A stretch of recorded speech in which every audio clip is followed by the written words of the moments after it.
ይስጥልኝ የተወደዳችሁ የቮይስ ኦፍ ራያ ሚዲያ ቤተሰቦች እንደምን ውላችኋል? ጥር 14 2018 ዓ.ም ዕለታዊ የዜና ሰዓታችን ላይ እንገኛለን። በቅድሚያም አርዕስተ ዜና። በእስር የሚገኙት ጀነራል ጉረሽ ገብረ እስካሁን ፍርድ ቤት እንዳልቀረቡና በግለሰብ መኖሪያ ቤት ታስረው እንደሚገኙ ቤተሰቦቻቸው ገለጹ። የፋኖ ትግል በጥቅሉ በህወሓት ሻዕቢያና ግብጽ ተጧጡፏል ሲሉ ኮሎኔል ፈንታው መሀባ ገለጹ። የአሜሪካው ፕሬዝዳንት ዶናልድ ትራምፕ በታላቁ ህዳሴ ግድብ ዙሪያ ስለ ግብጽና ኢትዮጵያ በተለያዩ ጊዜያት የሚናገሯቸው ንግግሮች እያነጋገሩ ይገኛሉ። በዝርዝርም እንመለከተዋለን። በትግራይ ክልል የአርሚ 15 የቀድሞ አዛዥ የሆኑት ከባለፈው ዓመት ጀምሮ በእስር ላይ የሚገኙት በጀነራል ጉረሽ ገብረ እስካሁን ፍርድ ቤት እንዳልቀረቡና ፍርድ ቤት ቀርበው ቀጠሮ እንደተሰጣቸው በማስመሰል ባለፈው እሁድ በክልሉ ሰላምና ጸጥታ ቢሮ የተሰራጨው ሰነድ ጀነራሉ እንደማያውቁት ቤተሰቦቻቸው መግለጻቸው በክልሉ እያነጋገረ ይገኛል። የጀነራሉ ታናሽ ወንድም አቶ ይብራህ ገብረ በመቀሌ ከተማ ለጋዜጠኞች በሰጡት መግለጫ ከወንድማቸው ጋር ትናንት ምሽት ለጥቂት ደቂቃዎች በተገናኘንበት ሰዓት ስለ ወንድማቸው የእስር ሁኔታ የሰሙትን በመግለጫው ይፋ አድርገዋል። ወንድሜ በመደበኛ ማረሚያ ቤት ሳይሆን ግንባታው ባልተጠናቀቀ አንድ የግለሰብ መኖሪያ ቤት ታስሮ እንደሚገኝ ገልጾልኛል የሚሉት አቶ ይብራህ ላለፉት 4 ቀናት ከዛች ቤት እንዳልወጡና ፍርድ ቤትም እንዳልቀረቡ አስረድቶኛል ሲል ለሚዲያዎች ገልጸዋል። ባለፈው እሁድ የክልሉ ሰላምና ጸጥታ ቢሮ በፌስቡክ ገጹ ባሰራጨው አንድ በእጅ የተጻፈ ሰነድ ጀነራሉ በዕለቱ ፍርድ ቤት ቀርበው በ3 ክሶች እንደተጠረጠሩ ሆኖም በተጨማሪ ምርመራ እንደሚያስፈልግና ከ9 ቀን በኋላ ጥር 18 2018 ዓ.ም እንዲቀርቡ ወታደራዊ ፍርድ ቤቱ ተለዋጭ ቀጠሮ እንደሰጠ ተገልጾ ነበር። በዚህ ጉዳይ ላይ ከጋዜጠኞች ጋር የቀረበላቸው አቶ ይብራህ ይህንኑ በተመለከተ ከወንድማቸው ጋር እንደተነጋገሩና የሆኑ 2 ግለሰቦች ወደ ታሰርኩበት ቤት መጥተው አነጋግረውኛል። አንደኛው ዳኛ፣ ሌላኛው ደግሞ መርማሪ እንደሆኑ ገልጸውልኝ ጥቂት ከተወያየን በኋላ ተመልሰው ሄደዋል። ከዛ ውጭ ግን ስለ ክስም ይሁን ስለ ቀጠሮ የማውቀው ታሪክ የለም እንዳሏቸው አብራርተዋል።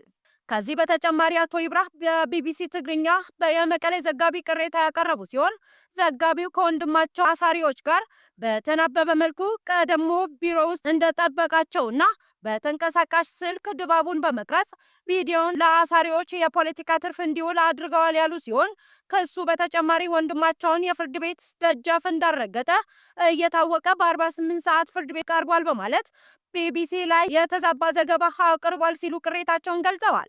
በትግራይ ሰራዊት የሰሜን ምስራቅ ግንባር ስር ከሚገኙ አርሚዎች መካከል አንዷ የሆነችው የአርሚ 15 አዛዥ የነበሩት የቀድሞ ፕሬዝዳንት ጌታቸው ረዳ ከስልጣን ከተነሱበት አግባብ በመቃወማቸው ለ1 ዓመት ገደማ ከአርሚ አዛዥነት ታግደው የቆዩት ብርጋዴር ጀነራል ጉረሽ ገብረ ባለፈው ቅዳሜ ጥር 9 2018 ዓ.ም አመሻሽ ላይ ለስብሰባ ተጠርተው መታሰራቸው ይታወሳል።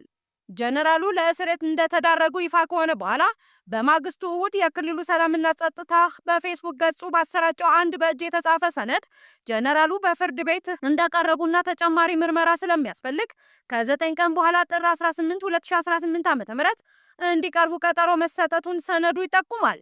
በዚህ ሰነድ ላይ እንደተገለጸው ከሳሽ ሜጀር ጀነራል ማዕሾ በየነ የሚመራው የሰሜን ምስራቅ ግንባር ሲሆን በጀነራሉ ላይ የቀረበው ክስ ደግሞ አንደኛ ከጠላት ጋር መገናኘት፣ ሁለተኛ ሰራዊት በማፍረስ ተግባር ላይ መሰማራት እንዲሁም ሶስተኛ የበላይ ኃላፊዎች ትዕዛዝ መጣስ የሚል እንደሆነ በተሰራጨው የአንድ ገጽ ሰነድ ላይ የሰፈረው ጽሑፍ ያትታል።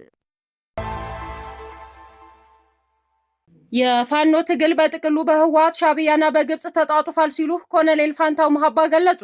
የኢህአዴግ ከፍተኛ አመራር እያሉ የአማራ ክልል መንግስት ከሚጠራቸው የኮሎኔል ፈንታው መሀባ በበኩላቸው ስምምነቱን ባለፉት ጊዜያት በአፍሪካ ህብረትና በኢጋድ አማካኝነት በህጋዊ መንገድ ስንወያይ ቆይተናል ብለዋል።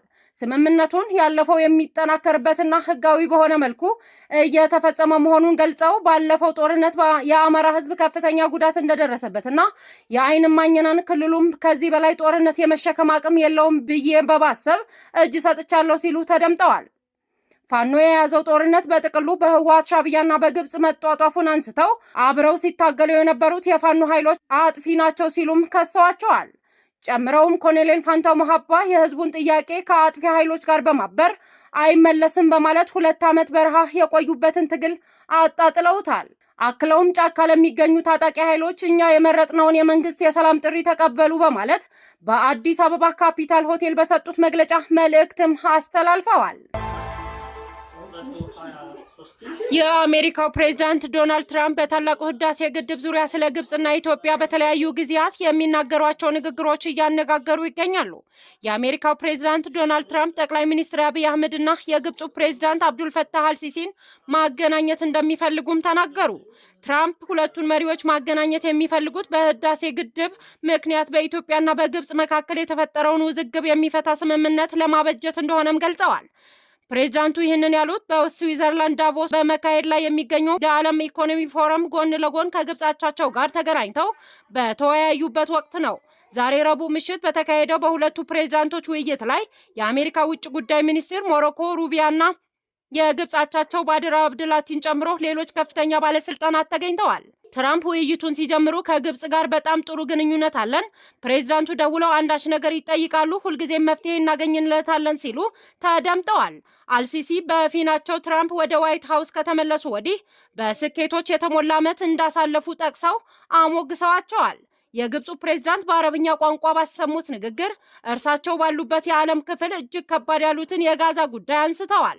በዚህ ጉዳይ ፕሬዝዳንት ትራምፕ አስመዝግበውታል ላሉት ስኬትም እንኳን ደስ አለዎት ብለዋቸዋል። ዶናልድ ትራምፕ ባይሆኑ ኖሮ በጋዛ ከስምምነት አይደረስም ነበር ያሉት አልሲሲ ለጉዳዩ ትኩረት መስጠታቸው እንዲቀጥሉም ጠይቀዋል።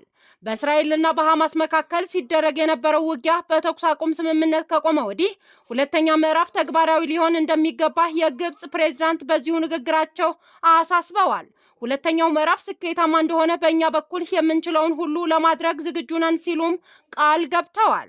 አልሲሲ የስምምነቱን አተገባበር እና የጋዛን የወደፊት እጣ ፈንታ በበላይነት ለመምራት ትራምፕ ያቋቋሙት በሚገኘው የሰላም ቦርድ አባል እንደሆኑ በመጋበዛቸው ደስታቸውን ገልጸዋል። የሰላም ቦርድ አባል በመሆናችን ደስተኞች ነን ያሉት በእኛ የዓለም ክፍል እና በዓለም ዙሪያ ሰላም ለማምጣት የሚደረገው እያንዳንዱ ጥረት እንደግፋለን ሲሉ አልሲሲ በአስተርጓሚያቸው በኩል ለትራምፕ በጉዳዩ ላይ ያላቸውን አቋም አሳውቀዋል።